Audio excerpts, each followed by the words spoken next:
Hello friends, welcome my YouTube channel. നമുക്കൊന്നൊരു puffs ഉണ്ടാക്കാം കേട്ടോ. എല്ലാവരും എൻ്റെ ചാനൽ ആദ്യമായിട്ട് കാണുകയാണെങ്കിൽ സബ്സ്ക്രൈബ് ചെയ്യാൻ മറക്കല്ലേ. നമ്മൾ മസാല ഉണ്ടാക്കാൻ വേണ്ടി ഉള്ളി അരിയാം കേട്ടോ.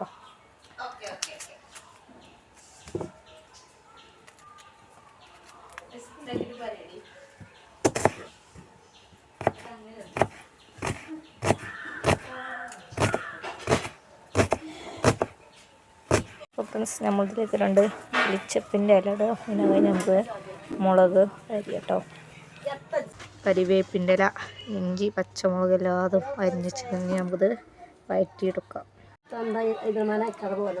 നമുക്ക് സവാള ഇടാം കേട്ടോ.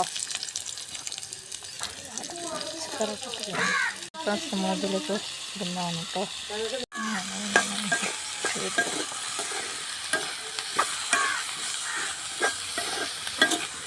ഉള്ളി ഒന്ന് നല്ലോണം ഒരു ബ്രൗൺ കളറായി വരുമ്പോൾ നമുക്കൊന്ന് ഇതിലേക്ക് മസാലപ്പൊടികൾ ചേർക്കാം കേട്ടോ. നമ്മളിതിലേക്ക് മഞ്ഞൾപ്പൊടി ഇടുന്നു. അത് കഴിഞ്ഞ് നമ്മൾ കുറച്ച് മുളക് പൊടി ഇടുന്നു കേട്ടോ. കൊടുക്കാം.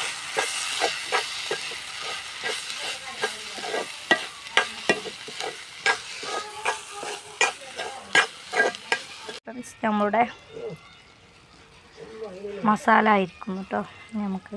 അപ്പോൾ ഫ്രണ്ട്സ്, നമ്മൾ മുട്ട പീങ്ങാൻ വെക്കട്ടോ പപ്സ് ഉണ്ടാക്കാൻ വേണ്ടി. 1 കപ്പ് മൈദ കേട്ടോ. പപ്സിൻ്റെ ഷീറ്റ് ഉണ്ടാക്കാനാണ്. ഇതിലേക്ക് നമ്മൾ ഇപ്പോൾ ഇട്ടിരിക്കുന്നത്. നമുക്കിതിലേക്ക് കുറച്ച് വെള്ളം പാരാം. അത് കഴിഞ്ഞ് കുറച്ച് വെളിച്ചെണ്ണയും കുഴച്ചെടുക്കട്ടോ.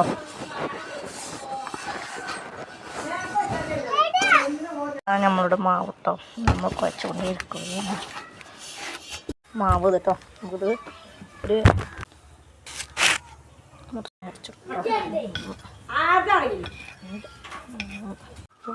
നമുക്കിതൊന്ന് പരത്തി കൊടുക്കട്ടോ. മടക്കി കൊടുക്കുക. പിന്നെ അങ്ങോട്ടൊന്ന് മടക്കാം. ലെയറാക്കാം. പിന്നെ അങ്ങോട്ട് നമുക്കൊന്ന് പരത്തി കൊടുക്കട്ടോ.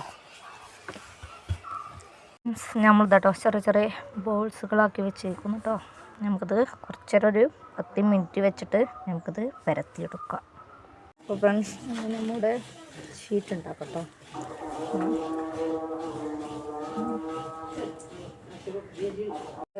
ഷീറ്റ് റെഡി ആയിരിക്കും കേട്ടോ.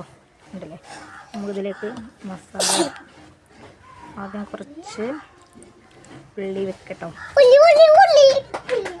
ചുള്ളി വെച്ചു. നമ്മൾ മുട്ട കേട്ടോ, നമുക്ക് മുട്ട വെച്ചിരിക്കുന്നു. നമുക്ക് നമുക്കില്ല കേട്ടോ.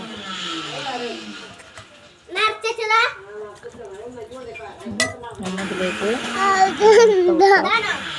ഒക്കെ നമ്മൾ ഇതേപോലെ ചെയ്തെടുക്കുന്നതാണ് കേട്ടോ.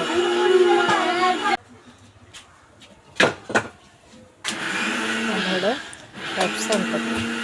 അപ്പോൾ ഫ്രണ്ട്സ്, നമ്മുടെ പപ്സ് റെഡി ആയിരിക്കുന്നു കേട്ടോ. ഇനി നമുക്കിത് എണ്ണയിലൊന്ന് പൊരിച്ചെടുക്കാം. നമുക്ക് ഓവണില്ലാത്തതുകൊണ്ട് നമുക്ക് ചട്ടിയിലിട്ടൊന്ന് പൊരിച്ചെടുക്കാം. നമ്മുടെ ഇതിലേക്ക് കേട്ടോ ഇട്ടിരിക്കുന്നു കേട്ടോ. ഇതാവുന്നിട്ടോ. എന്നിട്ട് നമുക്കിത് മറിച്ചിട്ടോ. ഒന്ന് മറിച്ചിട്ട് നോക്കിയാലോ വന്നിരിക്കണോ, മുരിയുന്നുള്ളൂ കേട്ടോ. നമുക്ക് മറിച്ചിട്ടിരിക്കുന്നു. നമുക്കിത് ഒഴിഞ്ഞിട്ട് കുറേ മറിച്ച് നമുക്കിത് ഫുള്ളും എന്നിട്ട് ഇതേപോലെ പൊരിച്ചെടുക്കാം. അപ്പോൾ ഫ്രണ്ട്സ്, നമ്മുടെ പപ്സ് തയ്യാറായിരിക്കുന്നു കേട്ടോ. നമ്മൾ കടയിൽ നിന്ന് വാങ്ങുന്ന അതേ രുചിയാണ് കേട്ടോ പപ്സിന്. അപ്പോൾ എല്ലാവരും ട്രൈ ചെയ്യാൻ മറക്കല്ലേ.